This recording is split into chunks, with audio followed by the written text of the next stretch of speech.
Bonjour, je suis Magali.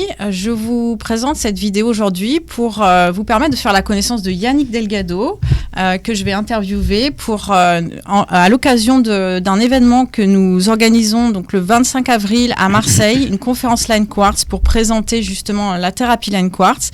Et aujourd'hui, j'ai choisi de tourner les projecteurs sur son inventeur. Bonjour Yannick. Bonjour, du coup, ce qui m'intéressait de connaître un peu plus, c'était ton parcours professionnel. Est-ce que tu peux nous expliquer par quoi tu es passé avant d'arriver à l'invention du Line Quartz ? Oui, rapidement. Moi, à l'origine, je suis un technicien ingénieur de chez Matra, dans le semi-conducteur. J'ai fait 12 années de carrière. J'ai bifurqué ensuite dans des développements de domaine culinaire. Je suis aussi amoureux de la bonne cuisine. Donc, je me suis intéressé à développer du matériel culinaire suisse-allemand pendant une dizaine d'années. Puis sur 2 activités différentes. Et puis je suis revenu à mes premiers amours avec Medline Scientifique qui est à Oxford, à développer du matériel de microscopie. CETI pour citer la marque, 5e maintenant sur le rang mondial. Et suite à ça, j'ai aussi bifurqué dans d'autres domaines puisque je ne restais pas au sein de Medline et je me suis retrouvé à diriger une entreprise dans le bâtiment auquel je n'y connaissais rien, mais qui m'a valu d'être un président de consortium industriel de menuiserie. Et j'ai pu aider donc des entreprises du bâtiment à être à un bon niveau surtout vis-à-vis de l'international également. Bon, et puis suite à ça, j'ai fait un AVC. Voilà, quand on fait trop de boulot, 2004 AVC, cet AVC a été révélateur parce que 6 heures de coma m'a permis de comprendre autre chose. Peut-être de voir autre chose aussi, mais ça c'est un autre sujet.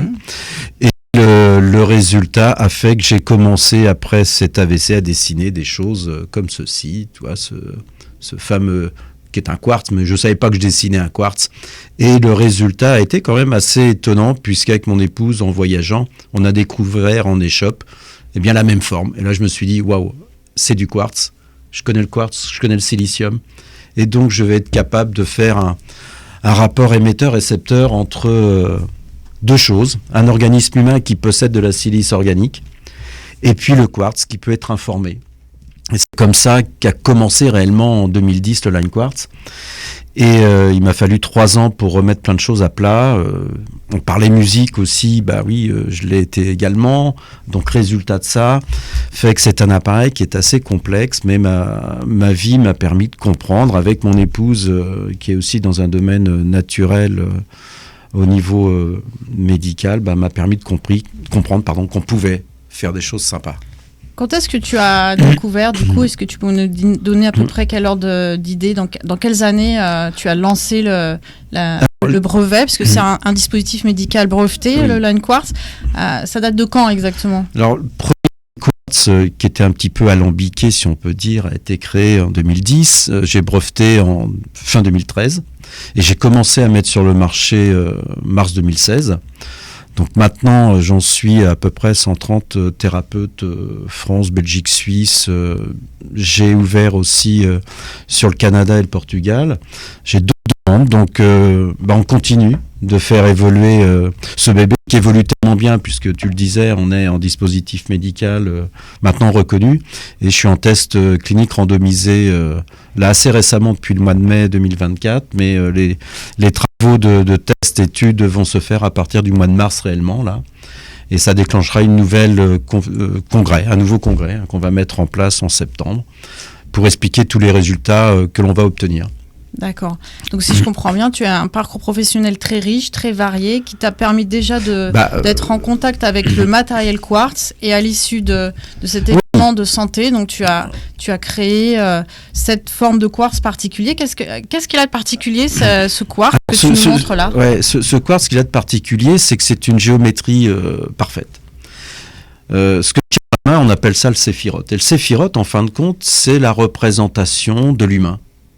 D'accord. La tête, les épaules, au niveau de cette partie pyramidale supérieure, et on finit au pied. Le premier à l'avoir dessiné, c'est pas moi, c'est Léonard de Vinci. Ah d'accord. Le Vitrus. Et donc toute cette géométrie est importante et c'est une fractale de ce que nous sommes. D'accord. Si je rentre dans le détail, on est fait de 100 000 milliards de cellules. Chaque noyau cellulaire possède 100 000 milliards d'atomes. Et ça, c'est une fractale de l'atome, c'est une fractale aussi de ce qu'on appelle la fleur de vie. Donc vous retrouvez en fin de compte dans ce quartz l'essentiel de ce que nous sommes. Mais le corps humain possède de la silice et c'est du silicium. Donc tout ça va communiquer, il faut le faire vibrer. Ok. Pour les gens qui ne sont pas ingénieurs, qui connaissent rien en physique, est-ce que tu peux expliquer en quelques mots comment agit le line quartz, à quoi sert ce quartz? En fin de compte, pour être capable de faire vibrer un quartz, d'abord, il faut comprendre d'où il vient. Le quartz, c'est 65% de la croûte terrestre. C'est quand même pas rien. C'est là où nous mettons les pieds, il y a du quartz. 65%, ce qu'on appelle la lithosphère.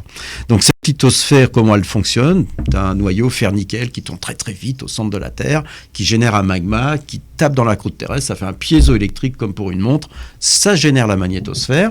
Et en fin de compte, les protons solaires vont venir frapper cette boule Terre qui tourne. Ça fait un frottement, ça fait une harmonique musicale et ça va laisser sortir ce qu'on appelle les fameuses aurores boréales. Et en faisant ça, eh bien, on va stabiliser dans la ionosphère, qui est donc notre couche la plus éloignée de la couche atmosphérique, eh bien, une fréquence particulière qu'on appelle le champ Schumann et qui fait 7,83 Hz. Donc, 7,83 Hz n'est pas n'importe quelle fréquence puisque c'est une des parties de notre fréquence de notre cerveau. Donc on a déjà quelque chose d'intéressant. Maintenant, il faut que le quartz, sorti de son milieu naturel, vibre. Et là, il m'a fallu m'intéresser à la musique. La musique, elle, a des fréquences particulières. Elle a été renormée d'ailleurs en 1953. Maintenant, si on regarde avec les diapasons comment on fonctionne, la musique travaillait à 432 Hz. Et ces 432 Hz, on a créé un logiciel qui nous permet, en fin de compte, de rectifier des bandes passantes et de faire en sorte que le quartz vibre comme s'il était dans la Terre à 7,83 Hz. Ok. Et ça, c'est ce champ Schumann, pour tout te dire, c'est une fréquence qui traverse ton corps. D'accord. Moi qui suis médecin, du coup, je vois les descriptions physiques que tu fais du produit, mais comment est-ce que ce procédé agit sur le corps? Quel est le principe thérapeutique? Si on regarde... On est traversé tous les jours par des champs Schumann à l'extérieur. C'est pas pour autant qu'il y a donc un récepteur particulier analogue qui va donner une information. Tu reçois de la lumière. La lumière solaire, ce plein spectre est intéressant, sauf qu'on a aussi des infrarouges, des micro-ondes, on a des UV, tout ça qui n'est pas très bon à l'organisme. En tant que médecin, tu sais que dans ce cas-là, c'est les carcinomes, les mélanomes qui se dégagent. Bon. Maintenant, moi, j'ai fait en sorte que, c'est pas de moi, c'est de Newton, hein, si je mets un LED blanc, qui est ce qu'on appelle une lumière froide, au-dessus de mon quartz, je génère l'arc-en-ciel. Et l'arc-en-ciel, c'est le biophoton. Et c'est de ça que notre corps se nourrit.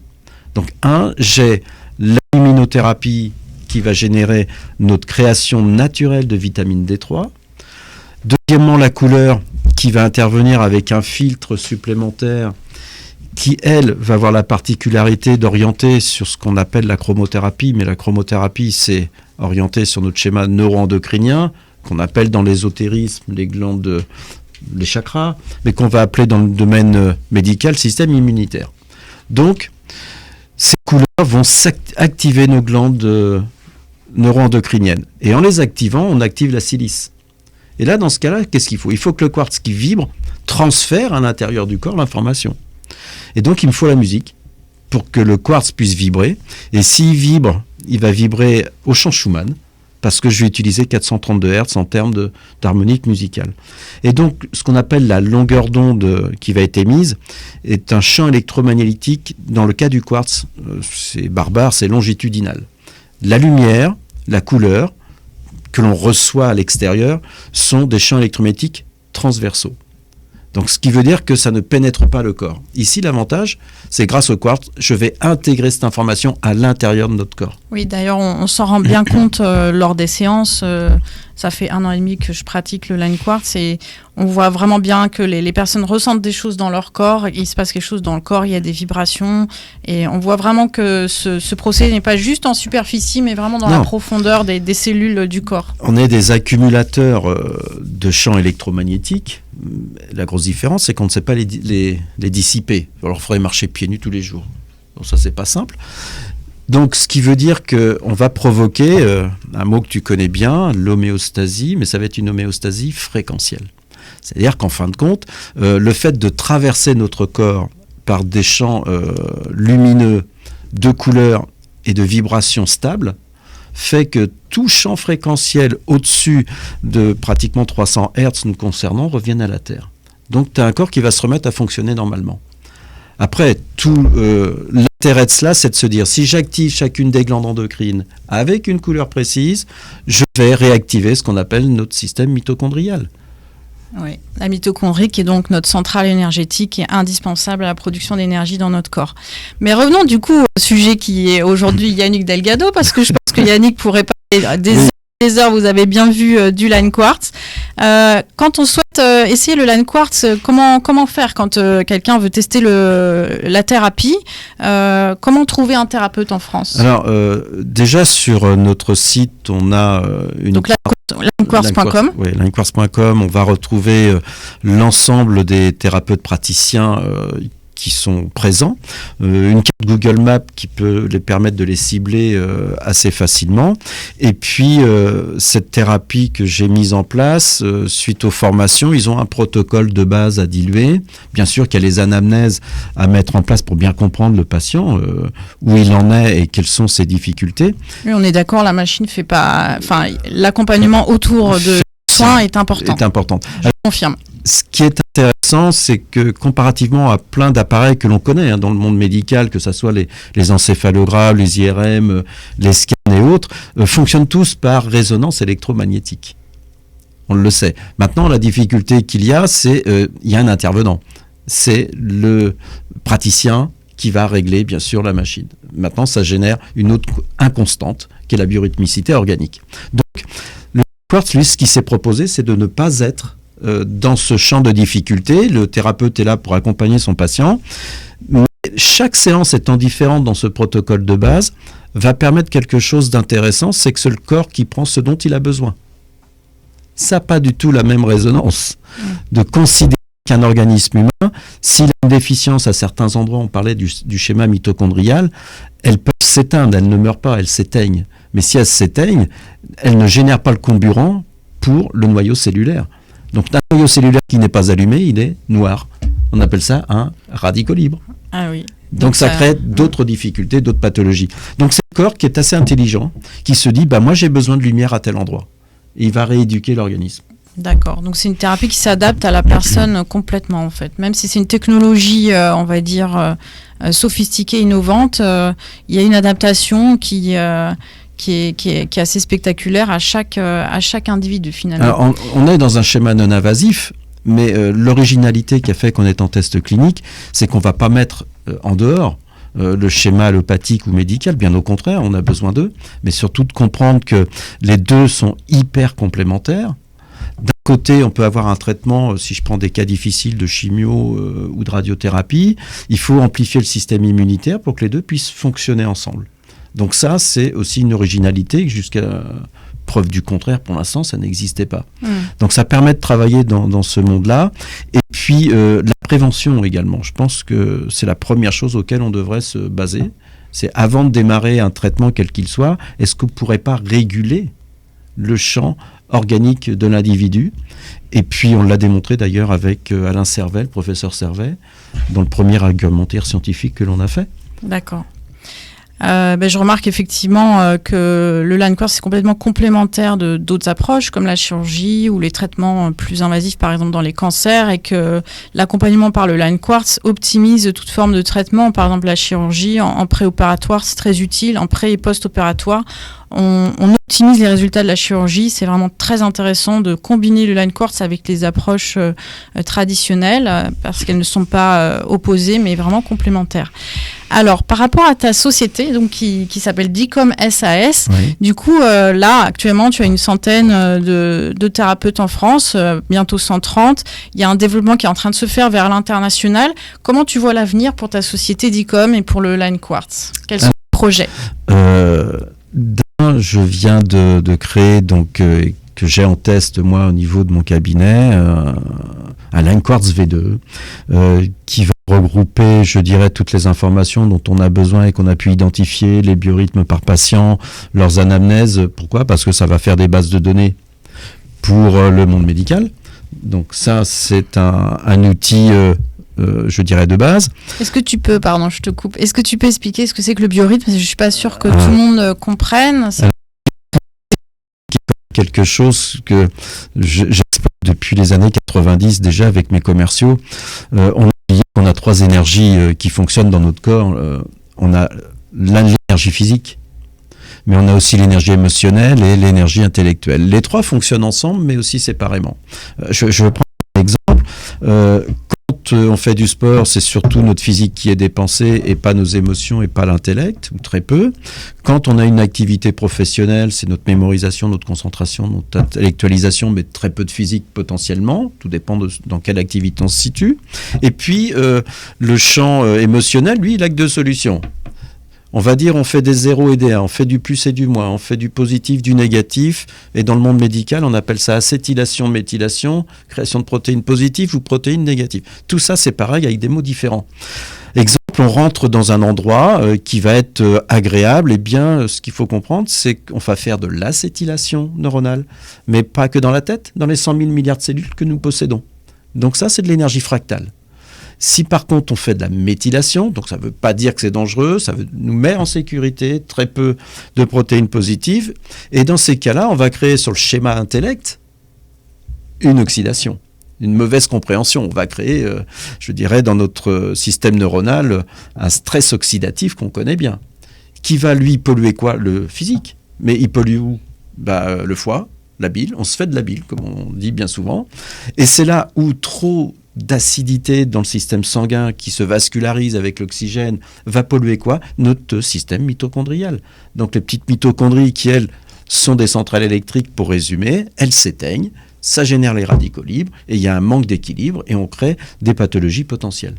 Donc il fallait reprendre tout le schéma dans l'autre sens, pour se dire, oui, effectivement, les choses peuvent avancer. Ok, donc il y a une cyclicité en fait de nos énergies dans le corps qui influence donc les réactions biochimiques. Oui, parce que nous sommes comme les animaux au niveau des migrations, comme les menstruations chez les femmes, il y a quelque chose de très cyclique qui est redondant et qui revient. Tout est cyclique. Tout est cyclique. Et ça se mesure comment? Il y a des références mathématiques qui nous permettent ce qu'on appelle des éphémérides, de comprendre que les planètes dans le système solaire, elles avancent. Donc notre schéma biorhythmique démarre à partir de notre naissance. Toutes ces planètes vont avancer, faire le tour du système solaire. Et elles reviendront au même niveau dans notre 58e année. Donc on a aussi une périodicité très intéressante. Sauf qu'au bout de 58 ans, on se rappelle de 58 années de fête, alors que quand on a démarré, on était tout neuf.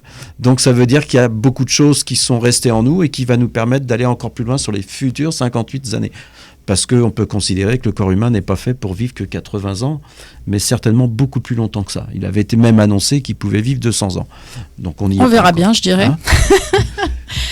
Ok, est-ce que tu peux nous donc revenir, je suis désolée pour ce petit aparté pour le biorhythme, parce que je pense que c'était important de préciser pour les personnes qui ne connaissent pas vraiment ce que ça représente. Donc revenons à ta société du coup et à tes projets. Tu disais qu'il y avait des études en cours sur le Line Quartz, que ça se développait à l'international.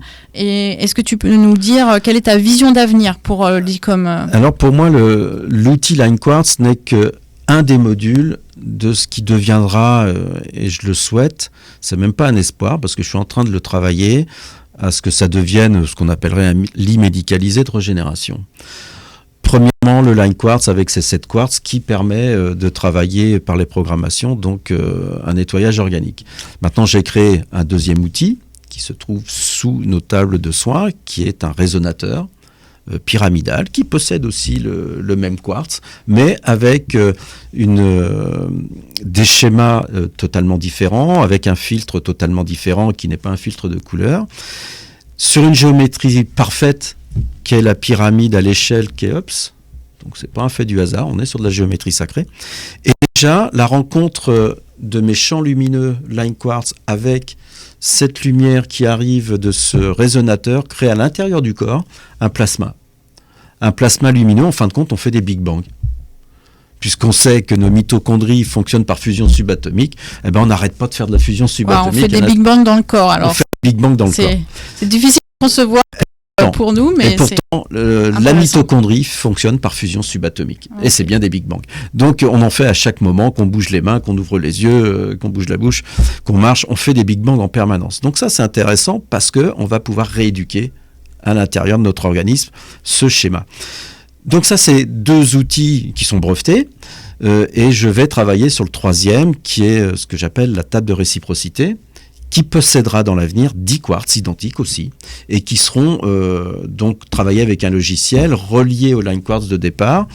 Et en fin de compte, le but final, c'est de se dire, voilà, Magali, tu mesures tant, j'ai ta date de naissance et je viendrai te poser sur le lit avec un rapport XY laser qui permet de bien caler.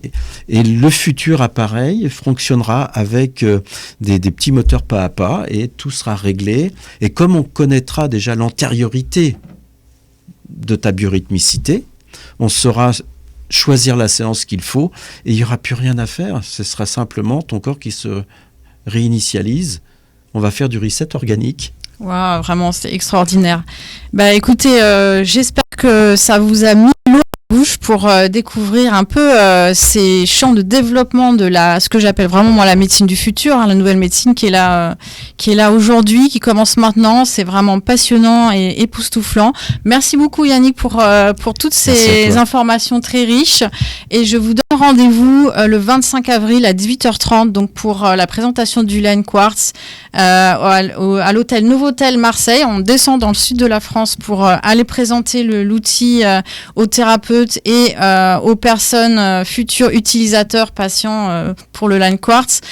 Donc à l'hôtel Novotel Marseille Est à Aubagne le 25 avril à 18h30. Ne manquez pas ce rendez-vous. Le lien vers la billetterie sera en dessous de la vidéo. On vous remercie beaucoup de votre attention. À bientôt.